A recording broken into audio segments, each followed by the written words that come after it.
This behind one of the Manchester Wood Mount Equinox on that side, and into. I was born in Reading, Vermont. By gunsmith John Dowd in Goshen, Connecticut.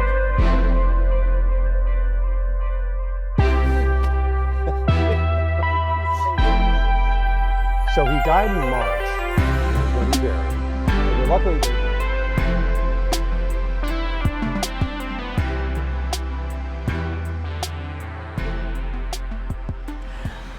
My name, Stone, says Jesse Lincoln Randolph. But in reality, it's Jesse Lincoln, Beckwith Johnson Randolph. And all the names have something to say. I was born a Lincoln in 1875. Now you all know my grandfather, the famous martyred President Abraham Lincoln.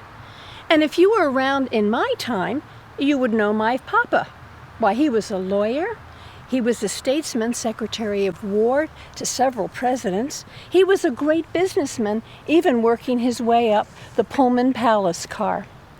I was the youngest of 3 children. I had an older sister by 6 years, Mamie.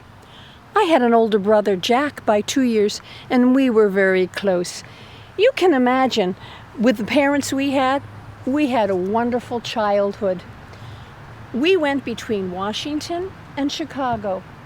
But the favorite place for Jack and me was at my grandparents' Harlan Place in Iowa. It was a town called Mount Pleasant, and it was pleasant. We had the run of the house, from the attic to the basement, to the yard, to the stables, and there were even ponies. Jack and I loved our time there. But we certainly had our share of tragedies. When I was just a babe, my papa and my grandmother, Mary Todd Lincoln, had an awful row, something about her being insane, and she never talked to us or even came to see us after that. I never knew her. Then when I was about 13, Papa became the minister to St. James Court in Great Britain, and he wanted to take the whole family there so we could learn the British ways. He especially wanted my brother Jack to go. You see, he thought Jack was going to follow in his footsteps. Why, he would go to Phillips Exeter, and then he would go to Harvard, and after that, he would join Papa's law firm, and who knows, maybe even be the next president. After all, his given name was Abraham Lincoln II. So Papa sent Jack to France to get his French skills perfected. While he was there, Jack got an infection in his arm, something like that, and it got worse and worse, and we tried everything, and Papa even brought him back to London, but nothing worked. He died after 5 months. It was terrible for the family. They were grief-stricken. Mama and Papa couldn't talk. Mama said she didn't want to stay around London at all. She wanted to go back to the United States. Papa said no, he wanted to stay and finish his term. I was lost. Oh, Mamie was around, but she was running in the British circles of society, and she had found a handsome young man who was secretary to my papa. So she wasn't much help. I was rather adrift. Finally, Mama said, no, we're going to go back. We're going to go back and live with our parents in Mount Pleasant. So she took me back. But we didn't stay there. We were back and forth to London. I felt like a yo-yo. Mamie was married, then we were back, Mamie had a baby, then Papa was still there.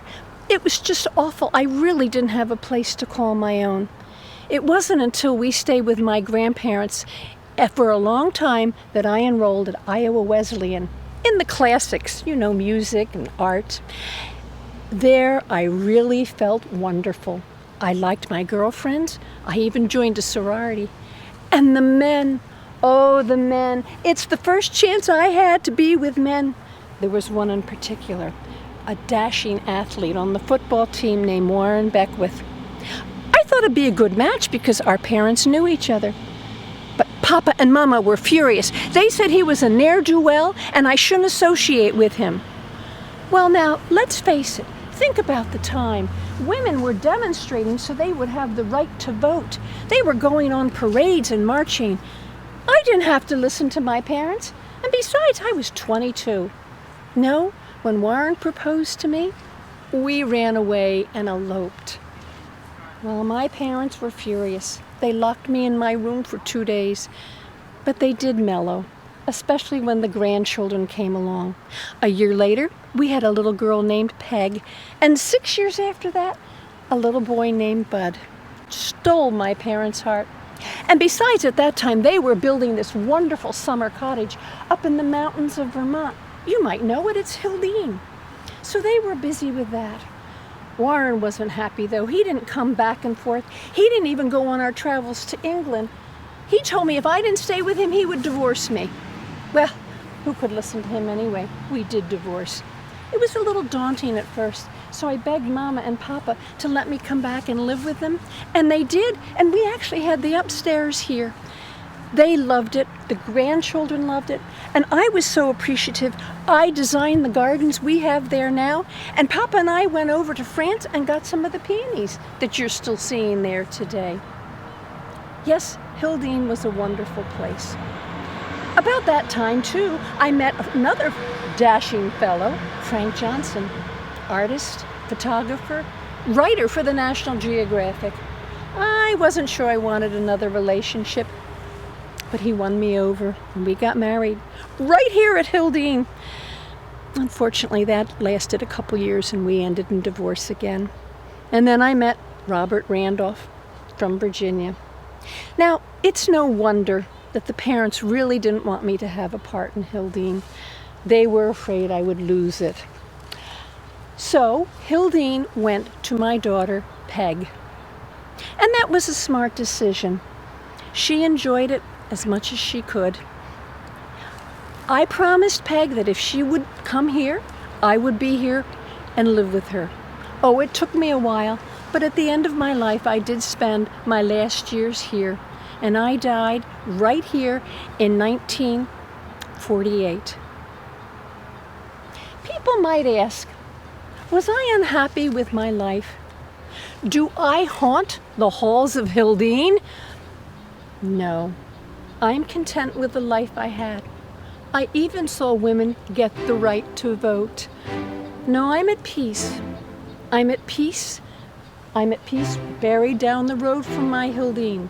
I'm at peace because the ashes of my daughter are down the road. I'm at peace in the wonderful hills of the Green Mountains.